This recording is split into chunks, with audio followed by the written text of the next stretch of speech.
Welcome to Chris Parkin Shooting Sports. Well, you saw the first impressions video of this CZ600 MDT the other day, and I've been out and shot the rifle today now, done the testing on paper, done a few ammunition types, shot it from different positions, and I have an overall opinion.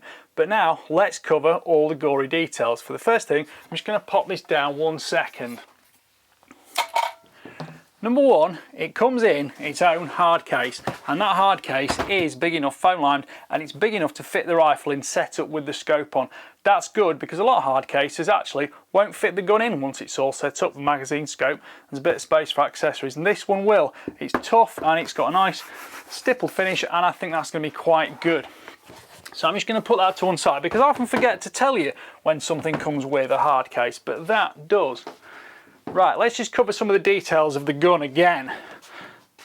This is available currently from Sportsman Gun Centre in the UK in 308 and 6mm Creedmoor. I'd love to try it in 6mm Creedmoor, and you can have it in this tungsten finish, silver, or you can have it in a deep bronze finish. They both got 24-inch barrel, 610mm.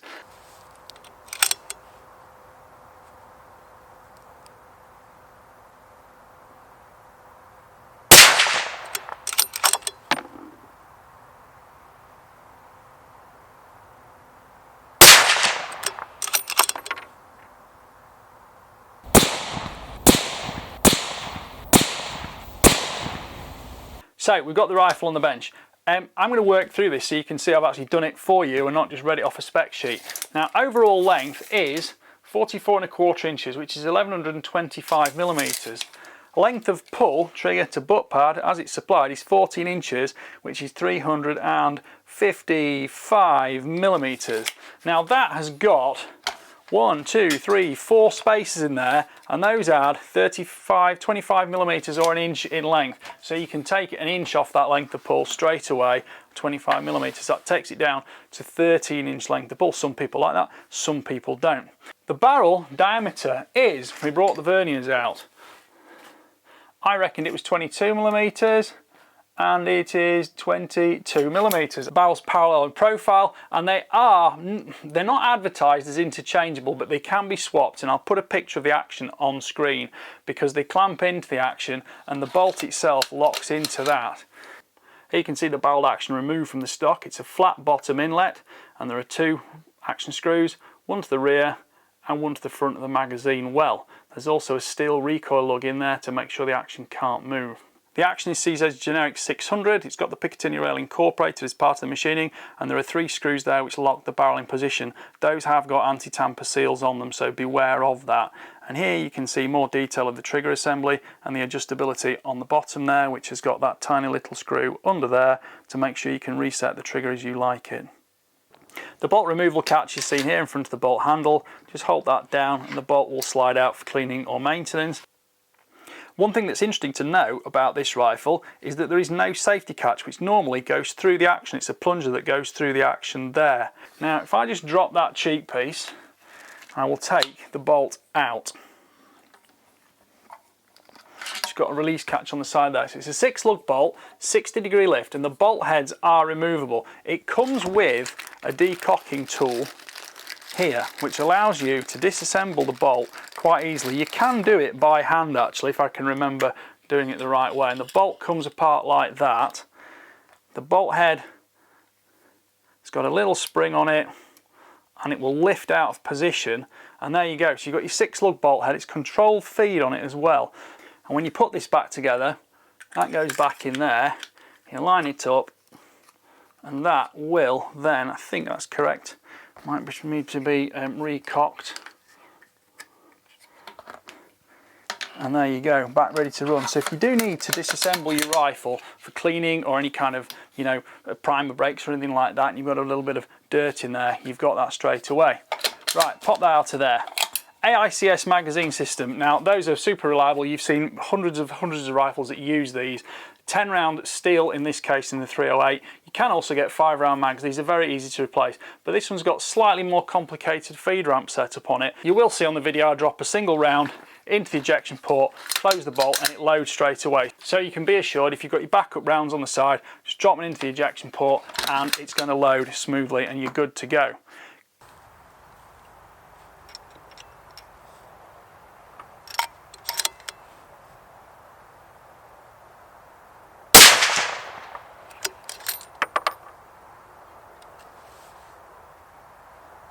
rifle comes with some tools. There's Torx key there for disassembly, but there's also, most interestingly, a very small Allen key in here, which I need to not just drop, because this is what you use to adjust the trigger. Now the trigger, which you can see on the bottom here, has got a little white dot on it, and there are 4 detented settings. Detent means it goes click, click, click, click, and you can return to the exact setting you used. So I'm going to do some trigger measurements now and show you the 4 different trigger weights this rifle is capable of. So if I just set this up and running. So as it's come supplied, that is breaking at 491 grams, which is 1 pound, 1.3 ounces. So if I just open the bolt, pop the Allen key in there. This is a little bit fiddly. Some of the rifles actually have a hole through the base of the trigger guard, but if I then just click that onto the next stage, so that's 1 stage clockwise, take the Allen key back out, recock that, reset that,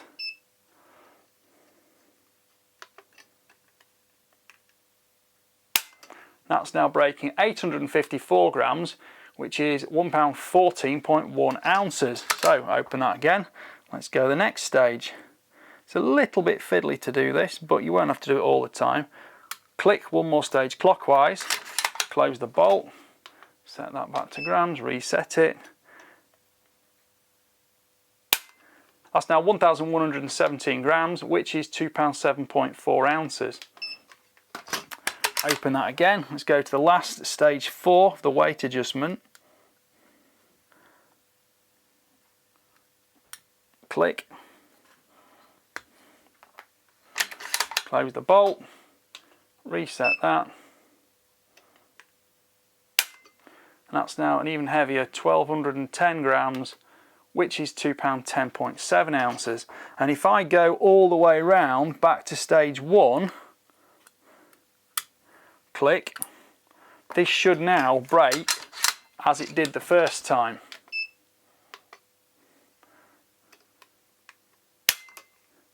£577 grams, 1 pound 4.4 ounces. Now these are very susceptible to the speed at which you pull them, but you can see that goes all the way around and rotates back to where you started from. Now the adjustable cheek piece, up and down here, we've got that much movement on it. That moves up and down. There's little marker bars there, so you can see those exactly where you've set it. And if you do need to change positions, you can set it up as you want to. You will need to drop that to get the bolt out in some of the positions. Now if you've got it very, very high, the bolt will come underneath it. If you've got it very, very low, the bolt will come across the top of it, but because it doesn't affect the bolt actually operating in the rifle. Ejection on this is a manual ejector. I've seen a few reviews where people complain about it doesn't eject properly. It does eject properly, but you have to be aware with a manual ejector, bolt speed controls the amount the round is ejected by. So you'll have seen me on some of the shots, I'll be racking the bolt quickly and I've got strong ejection, and you'll see on others I've pulled it back slowly and I've just taken the round out and dumped it on the desk, mainly so I'm not throwing brass all over the grass and losing it all. But that's actually something that's quite, you get used to that, and if you want to shoot it in a precision format, you know, you'll just eject it slowly, and if you're shooting fast, it will kick it far and wide. You'll soon get used to it. And the magazine release catch is ambidextrous, it drops it out cleanly, and also the safety catch here is ambidextrous too. So you've got fire and safe, and that makes it easy to operate either way around, because some people might even shoot this left-handed, because personally, if I've got a better supporting position from a left-handed shot, I will take a left-handed shot. I know that's not everybody's cup of tea, but it is for me. Now, the Cerakote finish, you've got M-lock all the way down the sides, you've got Arca on the bottom. I put this Tier 1 Arca bipod on it, makes it easy for me to shoot, and there's also a barricade stop if you're a PRS shooter. The Picatinny rail is part of the action. You've a couple more anchor points there for more accessories if you need them. The back end, the butt pad, is AR-15 sort of derivative, but you've got a bag rider there, and you've also got a butt hook so you can keep it locked well into your shoulder. And because you'll see me using it, I'm actually able to operate the bolt very quickly without much effort, and it's not disturbing the rifle very much. That's particularly notable when I'm shooting from the tripod. The butt pad's rubber, it locks well into your shoulder, and I'm not putting a lot of pressure on it there, and I'm holding it in position. So if I just back off very steadily, you can see that start to sort of sag down and just, but it's still gripping my t-shirt, it's just not dropping out my shoulder. So I like that, it holds position well. There's no rattle in the buffer tube, that locks on perfectly well there, and you've got AR-15 grip. It's got quite a nice reach to trigger. I personally prefer, you know, the more conventional target sporting rifle, which has got a longer length of pull. And it's got a longer reach to trigger. Reach to trigger from the throat here is about 72mm, which is of course more akin to the vertical pistol grip style, which you kind of might shoot thumb up. And there are no specific shelves on the side, but you do get this angle on the back of the stock here, so you can put your thumb onto it to make sure you're getting the trigger control you want.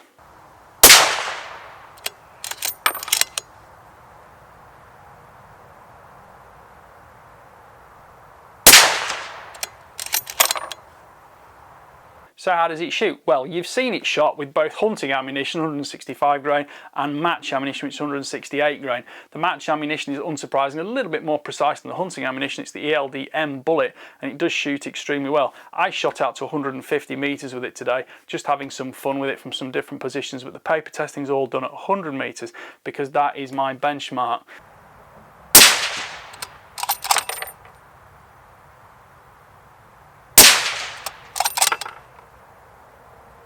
Shooting the rifle is inherently gentle. It is physically heavy. It's 5.2 kilograms, which is 11 pounds 11 ounces.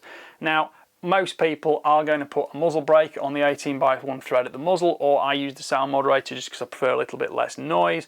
Those are going to cut your recoil even more, but it's certainly not a rifle that's going to beat you up or batter you all day long. There's no particular vibration or resonance transferring through the stock. The cheek piece here is of course height adjustable. It's not windage adjustable, and it's quite a slim fit, so it does go under your cheekbone without displacing your jaw, because you've got a gap here for your jaw to fit into, so it's not uncomfortable to use. And when you've got it in position, you can use these Allen keys to lock it permanently if you want to. Personally, I won't lock it permanently because I do like to be able to adjust it a little bit, and of course if you've got to get your bolt in or out, you do need it for that purpose.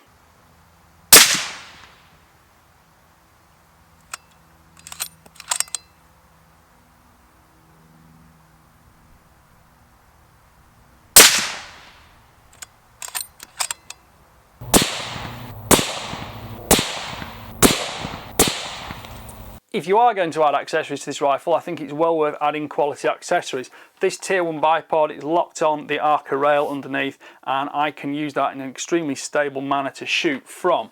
I did also enjoy shooting it from the tripod, and there's plenty of space to get hold of the tripod, get hold of the rifle, because you could mount it just on the sort of balance point, which is about there. It's literally just under that front scope ring, the balance point. So the gun is then very neutral for your rest bags or whatever position you're shooting it from. It was also comfortable to shoot prone. I didn't take any unsupported shots with it because it is quite heavy, but it is very nice to shoot from the tripod sticks. And in a prone position, of course, if you're shooting extreme long range with it, perhaps in the 6mm caliber, with a bipod like that, you can really adjust your stability and position to suit you for those long precision shots where you've got a lot of time to take them, rather than the fast dynamic scenarios where that point of balance is quickly obvious when you need to maneuver the rifle into position to take a quick shot.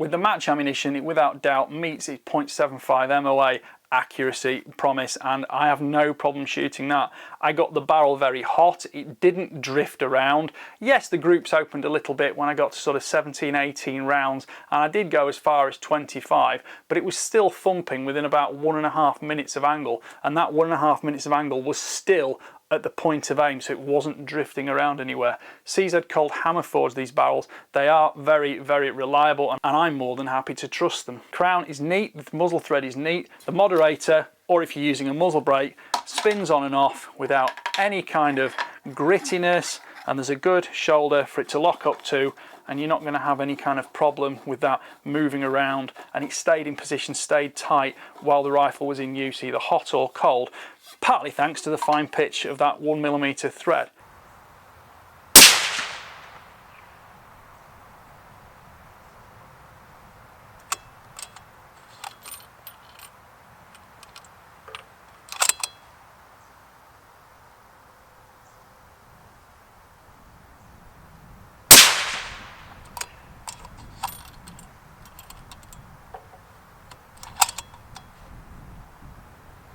So would I buy this rifle? Yes, I would. If I was a PRS competitor, I think it has everything I need for it, and it's not at a ridiculous price.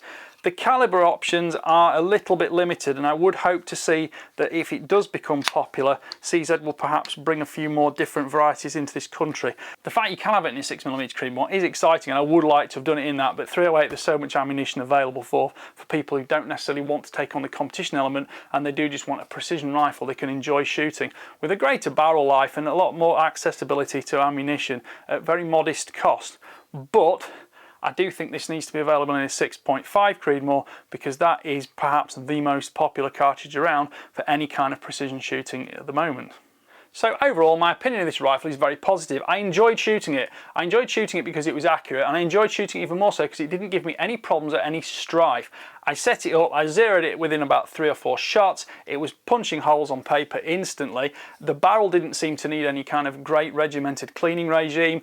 After the first few rounds were gone through it, I cleaned it out, made sure there was no copper fouling or any particular shavings from cases or brass, which I didn't get throughout the whole review. The bullets feed straight to the chamber. There's no maplat damage to the bullets. You can feed them, and if you take them out and inspect them, there's no damage to the maplats at all. So I was very keen on that. I think that's partly due to the fact they've added these little feed ramps onto the magazine follower to smooth it out even more, because the rifle really is fingertip light to operate. Now, I know you don't necessarily need to be fingertip light to operate, but the point is, as a demonstration, if the rifle does operate fingertip light, that indicates there's going to be less disturbance to the rifle when you're operating it quickly in a precision format. I like the Arca rail, I like all the M-lock. You've got QD anchor points at the front of the stock. There's nothing on the back end, so you would have to add something to that, but there is some M-lock rail on the underside here, and you could put a monopod on if you wanted for certain other types of use. Well, I hope you've enjoyed that review. Please like, subscribe, comment and click the notification bell to keep track of the regular uploads. Thank you for watching. Bye for now.